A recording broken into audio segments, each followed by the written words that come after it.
Hi, everyone. Welcome back. Uh, Again, excuse my mother's curtains and mess in the background. Still visiting here. Um, so, I recently did a video on what is driving metals prices. And for my new small channel that has hardly any viewers, I got a good bit of viewers for that. So I would like to discuss commodity demand even more. Commodity demand is what is driving metals prices and what is usually moving prices the most. So I want to kind of go into what demand is. First, let's start with the general economy because as economists explain things, demand is different in one place than another place. For example, in the real economy, demand is, they say, the desire to have things. Um, in the economy world, it is quite similar, and that is that demand is people buying the commodities. They're buying them because they want to use them. And so what they buy and use is seen as the demand. In the stock market, no one mentions supply and demand with the stock market. They talk about a growing economy, companies producing more and earning more. So somehow an increased supply is going to make prices go higher. That's the argument. Well, in all of the above scenarios, there is only supply and demand driving prices. You have to understand what supply and demand is. In the real economy, as in the commodity markets, well, let's forget the real economy. Let's just focus on the commodity markets, and then I'll also mention the stock market. The commodity markets demand is similar to the real economy. But that means it's not what they say it is. What they say it is, as I said, people taking the commodity that's been produced and using it. But if you think about that, it makes no sense. It means that the demand number is virtually equal to the supply number. Why? Because however many commodities are produced will be sold and they'll be used. I mean, there might be a delay in what we call, inventories or stocks, but okay, they don't sit there forever. They're eventually used, and those inventories explain the only difference between supposed supply and supposed demand. But the point is, they count what's being used as demand. That is not demand. That is not demand. Demand is not having a want or a need for something or using something. Demand is it's funny, I can't remember the phrase I wanted to say, but the main point I want to make is that you have to have you have to spend the money. You have to hand over money for what you want. To make the purchase, you have to hand over money. It's the spending of money that is the demand. Because how do consumer prices double? I said I wasn't going to mention consumer prices. Here I am, but follow me. We have price inflation, right? How does the price keep increasing? Well, simply put, it increases because the government keeps printing money. The supply of dollars keeps increasing faster than the rate of production of goods and services. So we get more dollars in our hands at a faster rate than we get new and additional goods and services. So we're spending more on the goods and services. So the demand, the spending is increasing faster than the supply. That raises prices.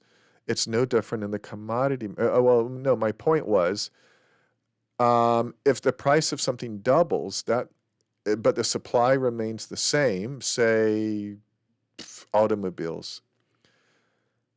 Well, the price went up because there's twice as much spending. The price doubled because there's twice as much spending for the same supply. It was the spending that raised the price. It's the same in the commodity world. Commodity experts, they've got they can't see the forest for the trees. They're so focused on commodities and what happens to them. They focus on how they're used, who takes them and does something with them, and they call that demand. No, the question is, how much are those people spending for the commodities? Because you don't only have the users buying commodities, you also have speculators. You have investors and speculators, people like me, who come into the market, whether it's good or bad, and they spend additional money for those supplies, for those commodities. They drive the prices up. As I explained in prior videos about metals and cocoa and coffee, yeah, even if you have a supply reduction, that's not what makes the price go up 400%. You would have to have a massive supply reduction that virtually never takes place to drive the price up 400%. What happens is the supply might fall. That will drive the price up, but people, traders, investors with money to throw around see that news and jump on and respond to that trend. And they spend additional money in that market that would not have been spent and drive that price 2, 3, 10 times as far as it would go had they not come and taken part in that market. So in other words, a supply reduction brings in additional spending that is the main driver of the price move. When I was working in this field as an economist, I did an analysis. I took CFTC data showing when the hedge funds and managed funds and managed futures, as they call them, were more present in the commodity markets versus less. And I showed that during periods of where there was a lot of, as I call it, Wall Street money in the commodity markets, like where 2/3 of the spending was Wall Street, the average reaction to the average price reaction to a given USDA news report, I forget what it was, but something like 2-3 times as high as during the periods where the Wall Street money was not in the commodity markets. So it was that additional money that caused additional price reactions.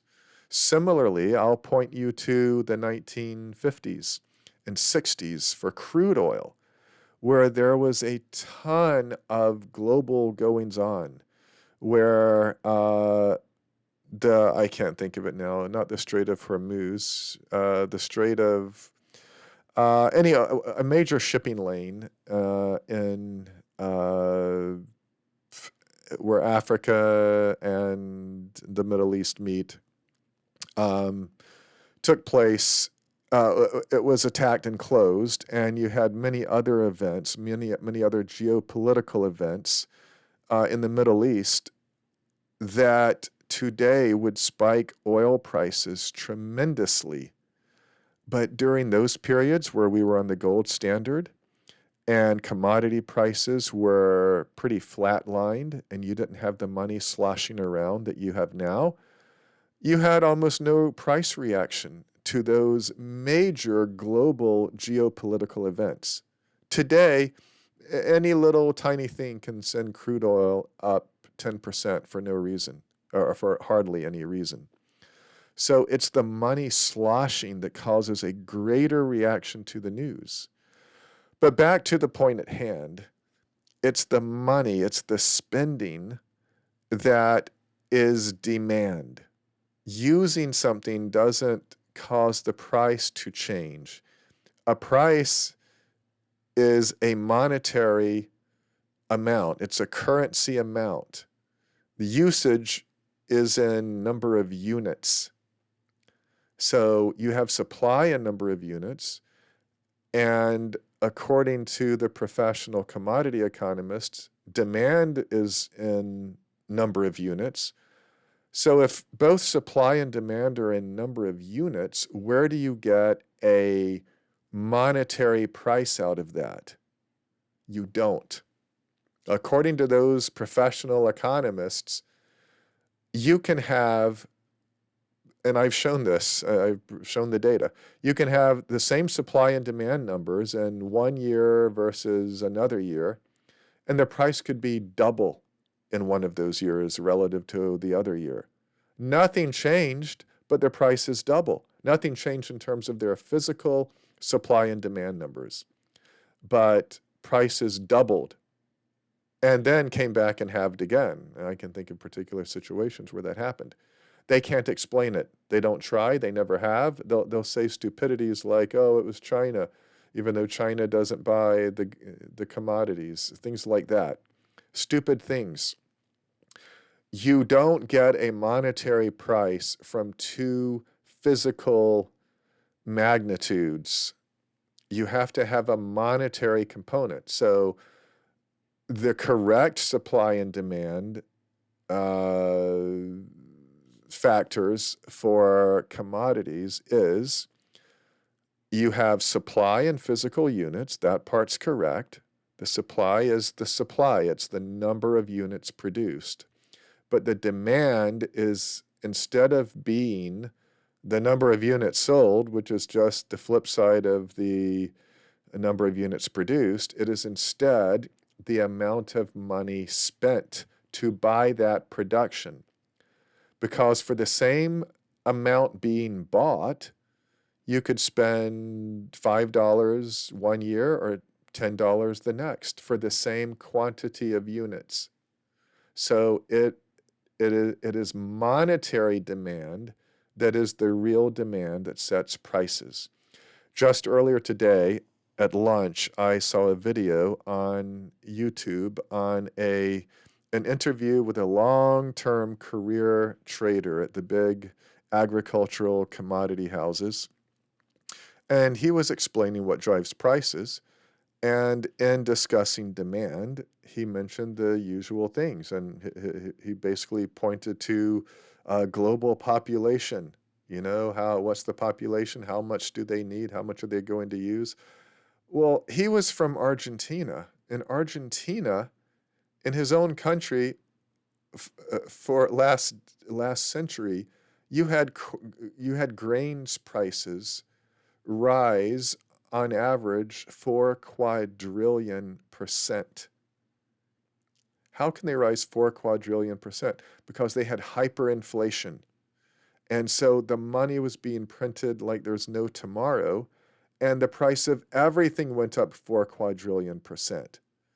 So the global population doesn't have much to do with demand. If the global population experiences hyperinflation to the tune of 4 quadrillion %, then the prices of all grains everywhere are going to go up 4 quadrillion %. It's the spending that determines the price. So supply and demand. Supply, physical units. Demand, the amount of money spent. So the formula is for a price is demand divided by supply, where demand is the amount of money spent and supply is the number of units sold. That is your real, true commodity fundamentals and with the real demand. Okay, hope that helped. I would appreciate your feedback and your likes and subscribes to the channel, as everyone else says. That would be great. Thank you very much.